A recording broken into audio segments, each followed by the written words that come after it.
नमस्कार, सुप्रभात. मी वैष्णवी राऊत. साम टीव्हीच्या या बातमीपत्रामध्ये आपल्या सगळ्यांचं स्वागत आहे. सकाळ प्राईम टाइम मध्ये आजची सगळ्यात मोठी बातमी आहे ती म्हणजेच 12वीच्या परीक्षांसंदर्भात. महाराष्ट्र राज्य माध्यमिक आणि उच्च माध्यमिक शिक्षण मंडळातर्फे 12वीची परीक्षा आजपासून सुरू होती आहे. परीक्षेसाठी 15,05,037 विद्यार्थ्यांनी नोंदणी केली आहे. गेल्या वर्षीच्या तुलनेत नोंदणींमध्ये घट झाल्याचंही निदर्शनास येत आहे. 18 मार्च पर्यंत परीक्षा असणार असल्याचं कळत आहे. तर परीक्षा काळात संभाव्य गैरप्रकारांना आळा बसावा या दृष्टीनं मंडळामार्फत संपूर्ण राज्यात 271 भरारी पथकं नेमण्यात आली आहेत.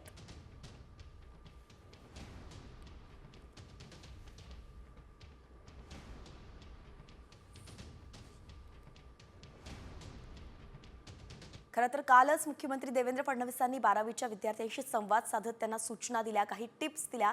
तेव्हा साम टीव्हीकडून सुद्धा 12वीच्या सगळ्या प्रेक्षकांना ऑल दी बेस्ट. वळूयात पुढच्या बातम्यांकडे. वेगवान स्वरूपात त्यांचा आढावा घेऊयात. माजी आरोग्यमंत्री तानाजी सावंत यांच्या मुलाचं अपहरण झाल्याची बातमी वाऱ्यासारखी पसरली आहे. मात्र आपल्या मुलाचं अपहरण झालं नसून परदेशात जात असल्यानं तानाजी सावंतांनी सांगितलं. तर 68 लाख खर्चून सावंतांचा मुलगा बँकॉकला निघाला होता. ही माहिती सावंतांना कळताच त्यांनी केंद्रीय मंत्री मुरलीधर मोहोळांच्या सहकार्यानं खासगी विमान परत बोलावलं. मुख्यमंत्री देवेंद्र फडणवीसांनी राज ठाकरेंची भेट घेतली. देवेंद्र फडणवीस आणि राज ठाकरेंची 1.25 तास शिवतीर्थावरती चर्चा झाली. महापालिका निवडणुकीच्या अनुषंगानं चर्चा करण्यासाठी ही भेट होती का याचीही आता दबक्या आवाजात चर्चा सुरू झाली आहे.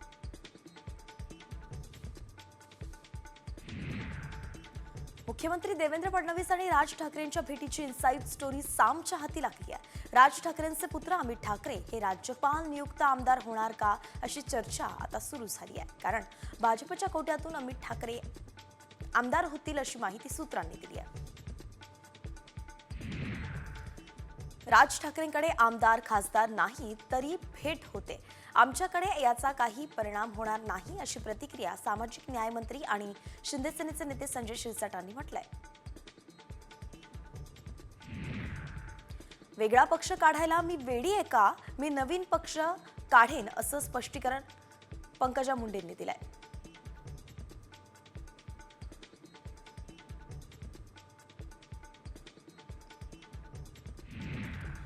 पंकजा मुंडे यांनी सांगितलं म्हणजे त्या लगेच नवा पक्ष काढणार नाहीत. त्या नव्या पक्षाबद्दल विचार करत असतील तर विचार करायला हरकत नाही. याआधी ओबीसीचा मुद्दा घेऊनच शिवसेनेतून बाहेर पडलो होतो असं छगन भुजबळ म्हणाले.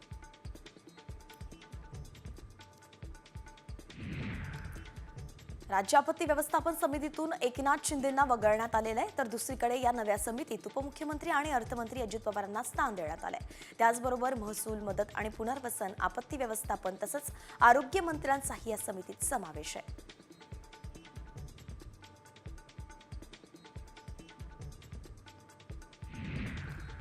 भाजप शिंदेंना रोज नवे धक्के देत आहे. आपत्ती व्यवस्थापन समितीवरती फडणवीस आणि अजित पवारांनी वर्णी लागल्यानंतर मात्र शिंदेंना या समितीत स्थान नाहीये. शिंदेंवरती ओढावलेल्या या आपत्तीतून उदय सामंत सारख्या सक्षम शिलेदारांनी खरं तर बाहेर काढायला हवा असा टोला अंधारेंनी लगावलाय. बीड सरपंच हत्या प्रकरणात एक सीसीटीव्ही फुटेज समोर आलंय. या फुटेजमध्ये देशमुखांची हत्या केल्यानंतर 6 आरोपी पळताना चित्रित झालेत. हत्येनंतर धाराशिव जिल्ह्यातील वाशी इथे स्कॉर्पिओ गाडी सोडून आरोपी पसार झाले. यात कृष्णा आंधळेचाही समावेश आहे. देशमुखांचा मृतदेह मारहाण झाल्यानंतर केज जवळील शिवारात फेकून देण्यात आला होता.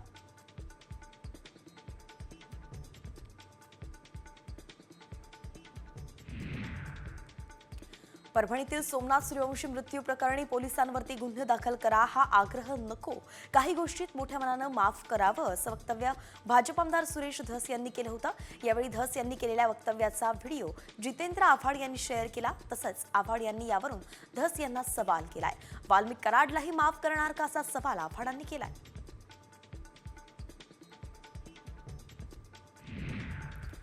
माझा मेलेला मुलगा परत द्या आणि मग पोलिसांना माफ करा असा टाहो मयत सोमनाथ सूर्यवंशीच्या आईनं फोडलाय. परभणी प्रकरणी मोठं मन करून दोषी पोलीस अधिकारी आणि कर्मचाऱ्यांना माफ करावं, त्यांच्यावरती गुन्हे दाखल करू नयेत असं वक्तव्य आमदार सुरेश धसांनी केलं होतं. त्यानंतर आता सूर्यवंशींच्या आईनं प्रतिक्रिया दिली आहे.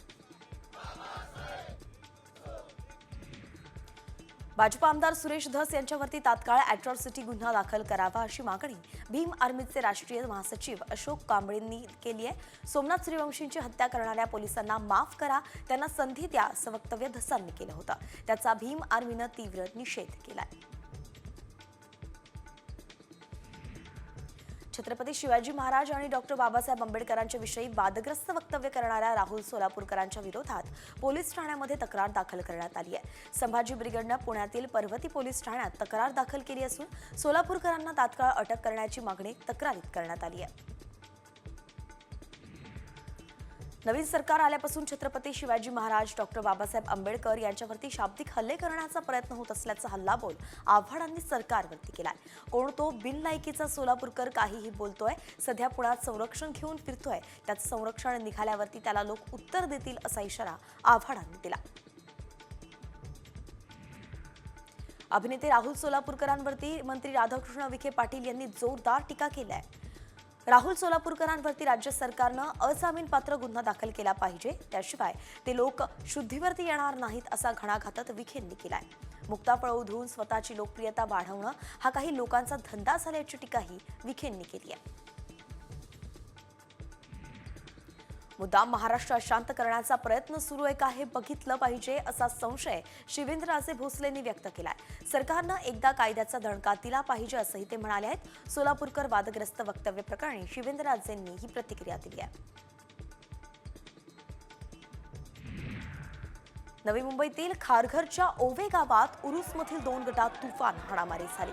कचरा फेकण्यावरून हा वाद टोकाला गेला, त्यानंतर ही हाणामारी झाली. तर या प्रकरणी खारघर पोलिसांत गुन्हा दाखल झालाय.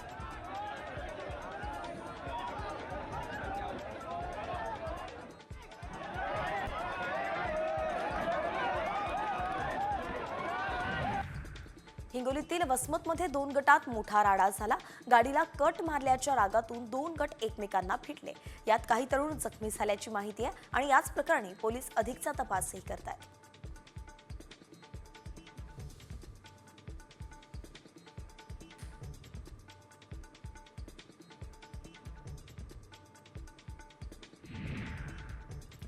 स्टँडअप कॉमेडियन प्रणित मोरे मारहाण प्रकरणी मुख्य आरोपी तन्वीर शेखला अटक करण्यात आली आहे. 2 फेब्रुवारीला माजी मुख्यमंत्री सुशील कुमार शिंदेंचे नातू आणि अभिनेता वीर पहारिया याच्यावरती विनोद केल्यानं प्रणित मोरेवरती हल्ला झाला होता.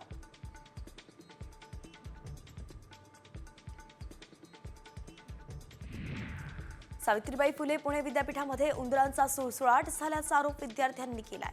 उंदीर चावल्यानं एका विद्यार्थ्याला रुग्णालयात दाखल केलं असून विद्यार्थ्यांमध्ये रेबीजची लक्षणं आढळून आली आहेत. तरीही वसतिगृहात प्रशासन कोणतीही दखल घेत नसल्याचा आरोप विद्यार्थ्यांनी केलाय. जर वेळीच उपाययोजना केली नाही तर तीव्र आंदोलन करू असा इशाराही अभाविपनं दिलाय. मुंबईतील कोळीवाड्यांचा विकास करण्यासाठी आणि पर्यटकांना आकर्षित करण्यासाठी पालिकेनं 25 कोटींची तरतूद केली आहे. मात्र मुंबईत 42 कोळीवाडे असून प्रत्येक कोळीवाड्याला जेमतेम 60 लाख मिळतील. त्यात सुविधा कशा देणार असा सवाल उपस्थित केला जातोय.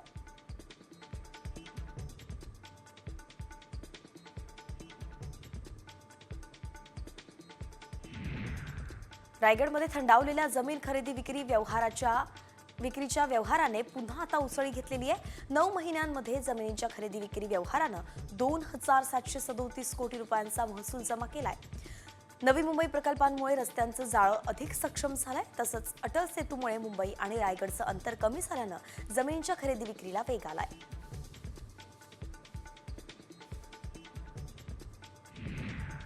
अहिल्यानगरच्या श्रीगोंदामध्ये लहान मुलांच्या आरोग्याची काळजी घेत गावात शीतपेय आणि एनर्जी ड्रिंक्स विक्री बंद करण्यासाठी ठराव करण्यात आलाय.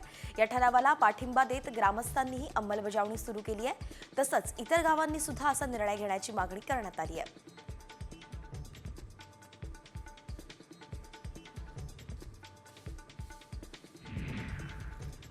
नांदेडच्या लोहामध्ये पत्नी नांदायला येत नाही म्हणून पतीनं थेट शोले स्टाईल आंदोलन पुकारलं. पोलीस आणि फायर ब्रिगेडच्या प्रयत्नानंतर पती खाली उतरला.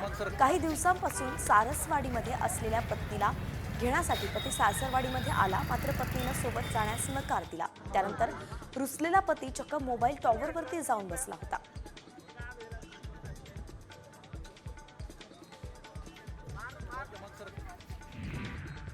अलमट्टी धरणाची उंची वाढवण्यासंदर्भात कोणत्याच राज्याचा विरोध नाही असं उत्तर केंद्रीय जलशक्ती मंत्रालयानं संसदेत दिलंय.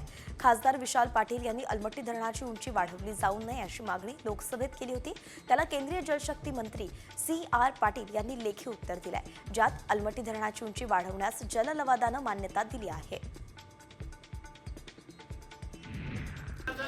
राजघराण्याबद्दल चित्रपट काढणाऱ्यांसाठी कायदा पारित करावा अशी मागणी महाराणी येसुबाई फाउंडेशनचे संस्थापक सुहास राजे शिर्के यांनी केली आहे. छावा चित्रपटात शिर्के घराण्याबद्दल काही आक्षेपार्ह गोष्टी असल्याचा आरोप होतोय.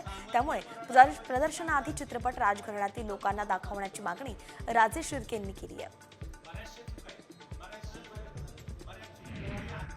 ममता कुलकर्णीने महामंडलेश्वर पदाचा राजीनामा दिलाय. किन्नर आखाडा महामंडलेश्वरपदी ममताची नियुक्ती झाली होती. मात्र ममताच्या महामंडलेश्वर पदावरून टीकाही झाली होती. किन्नर आखाड्यानेही ममताच्या नियुक्तीवरती आक्षेप घेतला होता. पण आता याच वादामुळे ममतांना राजीनामा दिल्याची माहिती मिळते.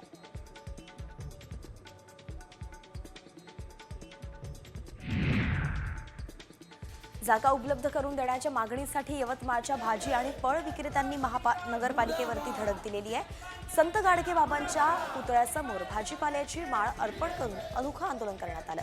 2 दिवसांत नगरपालिकेनं जागा न दिल्यास नगर परिषदेच्या मुख्याधिकाऱ्यांच्या कक्षात भाजी टाकण्याचा इशारा भाजी विक्रेत्यांनी दिलाय.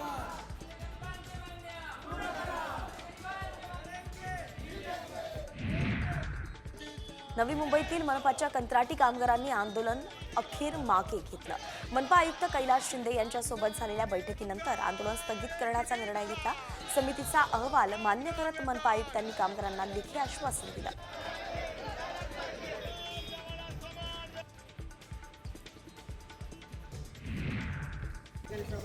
शिर्डीत दुहेरी हत्याकांडाच्या निषेधार्थ ग्रामस्थांनी मशाल मोर्चा काढला. काळ्या फिती बांधून मशाल मोर्चा काढत ग्रामस्थांनी घटनेचा निषेध केला. हत्या झालेल्या साई संस्थान कर्मचाऱ्यांचं कुटुंब सुद्धा मोर्चात सहभागी झालं होतं.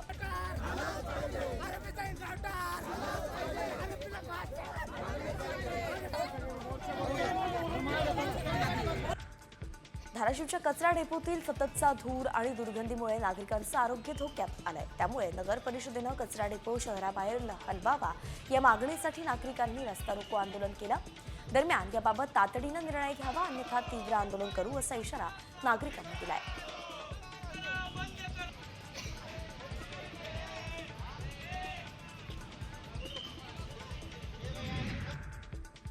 जालन्यात वाळू माफियांच्या विरोधात तलाठी आणि मंडळ अधिकारी आक्रमक झाले. शस्त्र परवाने आणि वाळू कारवाई करताना पोलीस संरक्षण देण्याची मागणी त्यांनी जिल्हाधिकाऱ्यांकडे केली आहे. जालना जिल्हा प्रशासनाकडून वाळू माफियांच्या विरोधात तडीपारीची कारवाई केली जाते.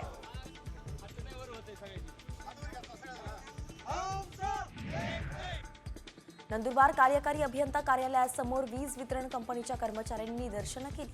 वर्ग 4 कर्मचाऱ्यांची वर्ग 3 मध्ये पदोन्नती करावी, लाईनमनसाठी सुरक्षा किट द्यावं या आणि अशा इतर मागण्यांसाठी निदर्शनं करण्यात आली. 2019 पासून कर्मचाऱ्यांना सुरक्षा साधनं न मिळाल्याचा आरोप करण्यात आलाय.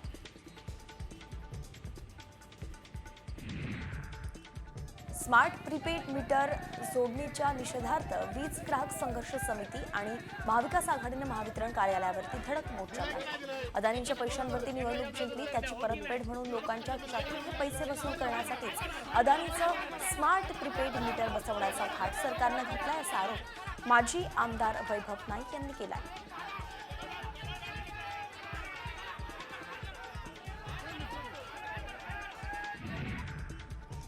परभणीत महावितरणच्या ट्रान्सफॉर्मरला भीषण आग लागली होती. गंगाखेड शहरामध्ये असलेल्या ट्रान्सफॉर्मरलाही आग लागली. अग्निशमन दलाच्या कर्मचाऱ्यांनी घटनास्थळी धाव घेऊन आग आटोक्यात आणली.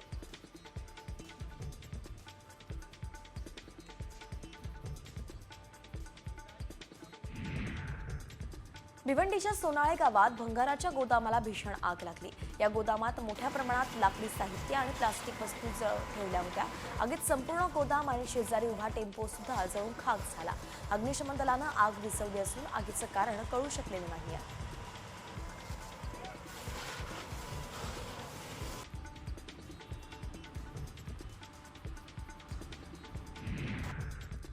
कल्याणच्या महात्मा फुले मार्केटमध्ये शेतकऱ्यावरती प्राणघातक हल्ला करण्यात आला।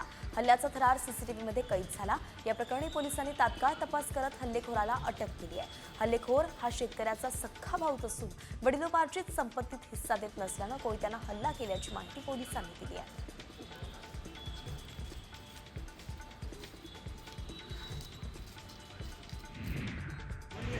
उल्हासनगरमध्ये पिसाळलेल्या कुत्र्यानं काही तासातच 6 जणांवरती हल्ला करून त्याचे लचके तोडल्याची घटना घडली आहे। यात 2 महिला गंभीर जखमी झाल्यात। पिसाळलेल्या कुत्र्यांचा बंदोबस्त न केल्यामुळेच महापालिकेत कुत्रे सोडू असा इशारा नागरिकांनी दिला।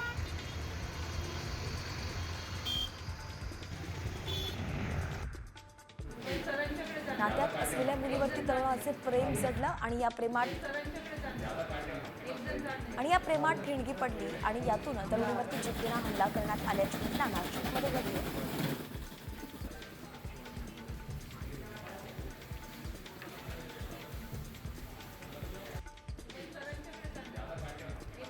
जालन्यातील सामनगाव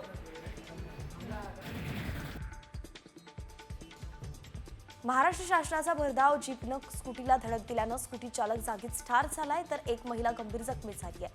नांदेड ते किनवट महामार्गावरील हरण खबरमध्ये हा अपघात झाला। रोहिदास राठोड असं मृतकाचं नाव आहे तर गंभीर जखमी असलेल्या सरिता राठोड यांच्यावरती उपचार सुरू आहेत। नवी मुंबईच्या उरणमधील जासई उड्डाण पुलावरती दुचाकीचा भीषण अपघात झाला। या अपघातात दुचाकीवरील दोन्ही तरुणांचा जागीच मृत्यू झाला। अभिजित भुवड आणि अनिश नायर अशी मृतांची नाव आहेत। मोठ्या वाहनानं दुचाकीला धडक दिल्यानंतर वाहन चालक घटनास्थळावरून फरार झालाय। पोलीस अधिकचा तपास करतायत।